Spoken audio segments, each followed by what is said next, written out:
नमस्कार, मैं हूं डॉक्टर अनुराग गर्ग, कंसल्टेंट यूरोलॉजिस्ट रुड़की से। आज हम डिस्कस करेंगे ट्रीटमेंट ओवर एक्टिव ब्लैडर का। अब हम पहले ही ऑलरेडी डिस्कस कर चुके हैं ओवर एक्टिव ब्लैडर ओएबी क्या होता है और इसके क्या लक्षण होते हैं। अब आते हैं ट्रीटमेंट पार्ट पर। सबसे फर्स्ट एंड फॉरमोस्ट होता है कि आपको डाइटरी एंड लाइफस्टाइल मॉडिफिकेशंस करनी होती हैं। अब इसमें सबसे इम्पोर्टेंट क्या होता है कि आपको अपना जो फ्लूइड इनटेक है, पानी की जो मात्रा है और जो आप फ्लूइड्स ले रहे हो उसको रेगुलेट करना है। बहुत बड़ा मिथ है, ओपीडी में पेशेंट आते हैं कहते हैं कि डॉक्टर साहब हम पानी नहीं पी रहे हैं, बिल्कुल भी 2 गिलास पानी पी रहे हैं, फिर भी 10 बार 15 बार यूरिन जाना पड़ता है, पता नहीं कहाँ से बन रहा है। ये सबसे बड़ी गलत धारणा है।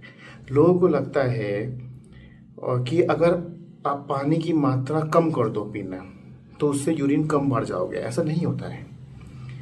कम पानी पीने की वजह से यूरिन कंसंट्रेटेड बनता है, डार्क येलो कंसंट्रेटेड यूरिन बनेगा और वो इटसेल्फ एक ब्लैडर इरिटेंट की तरह काम करता है।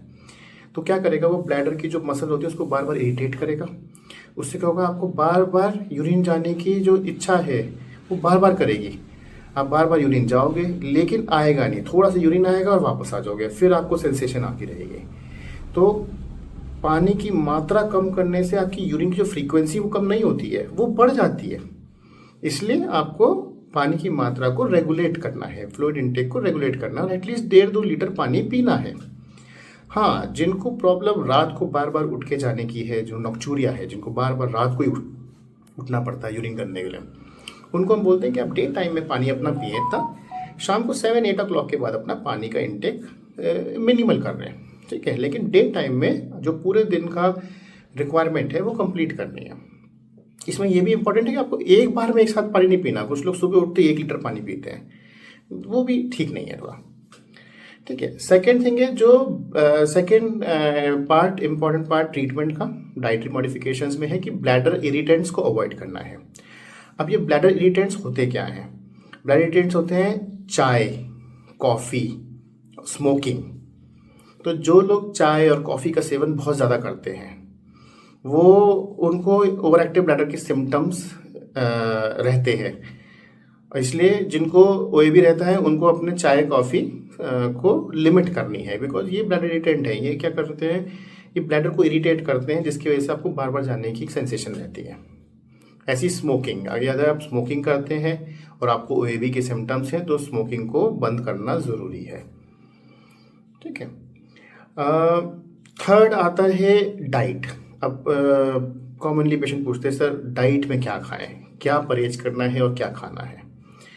तो इसमें जो हमारे डाइट में क्या है, आपको मिर्च, मसाले और ऑयली फूड कम करना होता है, स्पाइसी फूड कट डाउन करना होता है ओवर एक्टिव ब्लैडर के सिम्टम्स को अगर आपको इम्प्रूवमेंट चाहिए तो उसमें, तो ठीक है। मिर्च, हरी मिर्च, लाल मिर्च, अचार, नींबू, जितने सिट्रस फ्रूट्स होते हैं, ठीक है, जैसे अपना मौसमी हो गया, ऑरेंज हो गया, ये सब चीज़ें आपको अवॉइड करनी है, बिकॉज ये सब ब्लैडर इरिटेंट्स होते हैं ये सब भी, और ये बार बार यूरिन की जो सेंसेशन है उसको बढ़ाते हैं, ठीक है। फोर्थ चीज़ होती है कि अगर आप ओबीज हैं, ओवरवेट हैं, तो थोड़ा सा वेट रिडक्शन करें, इससे भी आपके जो यूरिनरी सिम्टम्स है उसमें इम्प्रूवमेंट आता है।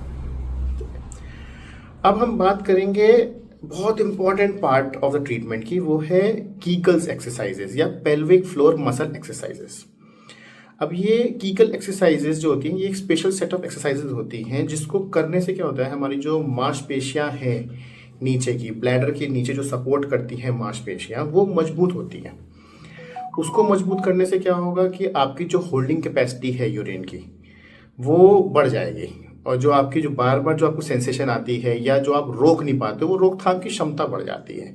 तो ये एक्सरसाइजेज रेगुलरली करने पड़ते हैं ताकि आपके सिम्टम्स में इंप्रूवमेंट हो। ये बहुत इंपॉर्टेंट होता है, दवाइयों से ज़्यादा इंपॉर्टेंट डाइट और एक्सरसाइज का होता है ओवर एक्टिव ब्लैडर में। देन आता है, अगर ये सब करने के बाद फिर आपको कुछ मेडिसिन खानी होती हैं। मेडिसिन जितनी भी अवेलेबल हैं वो सब इसी पर एम करती हैं कि हमारे जो डेट्रूसर मसल, जो हमारी मांसपेशियां हैं ब्लैडर की, उस पर एक्ट करती हैं ताकि वो रिलैक्स हो जाए और वो बार बार इरिटेट ना हो और बार बार आपको यूरिन की जो सेंसेशन है वो कम हो, प्लस जो आपके यूरिनरी इनकॉन्टिनेंस, जो पेशाब निकल जाता है, लीक हो जाता है, वो एपिसोड्स को कम करने के लिए मेडिसिन अवेलेबल होती हैं।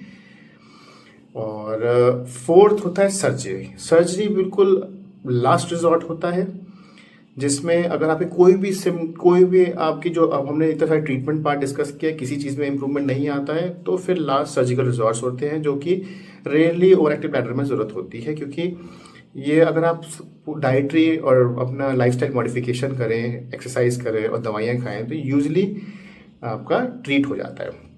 तो ओवर एक्टिव ब्लैडर बहुत ही ट्रीटेबल कंडीशन है।